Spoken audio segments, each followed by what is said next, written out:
എൻ്റെ കുട്ടിക്കാലത്ത്, അതായത് ഈ കീപാഡ് ഫോൺസ് മാത്രം ഉണ്ടായിരുന്നൊരു സമയത്ത്, പെട്ടെന്നായിരുന്നു ഈ സ്മാർട്ട് ഫോൺസിൻ്റെ കടന്നത്. അതിലാവുമ്പോൾ ടച്ച് സ്ക്രീനുണ്ട്, പുതിയ പുതിയ ഗെയിംസ് കളിക്കാം. അതുകൊണ്ട് തന്നെ പെട്ടെന്ന് തന്നെ ഇത് എല്ലാവരുടെയും കയ്യിൽ എത്താൻ തുടങ്ങി.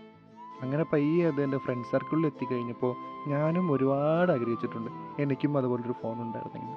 പക്ഷെ അന്ന് എൻ്റെ വീട്ടിലുള്ള എല്ലാവർക്കും കൂടെ ഒരൊറ്റ ഫോണാണ് ഉണ്ടായിരുന്നത്. ഒരു നോക്കിയയുടെ ചെറിയൊരു കീപാഡ് ഫോൺ. അപ്പോൾ എനിക്ക് വേണ്ടി ഒരു ഫോൺ വാങ്ങുക എന്ന് പറയുന്നത് അത് നടക്കാനേ പോകുന്നില്ല എന്നറിയാമെങ്കിലും എൻ്റെ കരച്ചിലും ബഹളവും കണ്ടപ്പോൾ പപ്പയ്ക്കാന്നും പറഞ്ഞുകൊണ്ട് ഒരു ചെറിയൊരു ഫോൺ വാങ്ങി, സാംസങ്ങിൻ്റെ ഡിയോസ്. അപ്പോൾ ഇത് മേടിപ്പിക്കുക എന്നുള്ളതിനേക്കാൾ ഇരട്ടി പണിയാണ് അത് ഗെയിം കളിക്കാൻ വേണ്ടി ചോദിക്കുക എന്നുള്ളത്. അങ്ങനെ അതിനും കുറേ കിടന്ന് കരഞ്ഞു കഴിയുമ്പോൾ ഒരു 10 മിനിറ്റ് കളിക്കാൻ തരും. അത് കഴിഞ്ഞ് അപ്പം തന്നെ തിരിച്ചു കൊടുക്കുകയും വേണം. പിന്നീട് ഞാൻ എനിക്ക് വേണ്ടി ഒരു സ്വന്തമായിട്ട് ഫോൺ വാങ്ങുന്നത് ഞാൻ +2 പഠിക്കുന്ന സമയത്താണ്. അതൊരു സെക്കൻഡ് ഹാൻഡിൽ മേടിച്ച ഒരു പൊട്ടിപ്പൊളിഞ്ഞൊരു ചെറിയൊരു സാംസങ്ങിൻ്റെ ഫോൺ. എന്നാൽ പോലും അതെനിക്ക് ഒരുപാട് സന്തോഷം ഉണ്ടാക്കിയ ഒരു കാര്യമായിരുന്നു. അന്ന് ഞാൻ ഒരിക്കലും വിചാരിച്ചിട്ടില്ല ഇതുപോലൊരു കാര്യം എൻ്റെ ലൈഫിൽ ഉണ്ടാവുകയെന്ന്. ഇതൊരിക്കലും ഡ്രീം കം മൂമെൻറ്റോ അതുപോലൊന്നും ഞാൻ പറയുന്നില്ല. പക്ഷേ എൻ്റെ ലൈഫിൽ ചെറിയൊരു സന്തോഷം അത് നിങ്ങളുടെ അടുത്തും കൂടെ ഒന്ന് ഷെയർ ചെയ്യണമെന്ന് തോന്നുന്നു. അത്രയേ ഉള്ളൂ.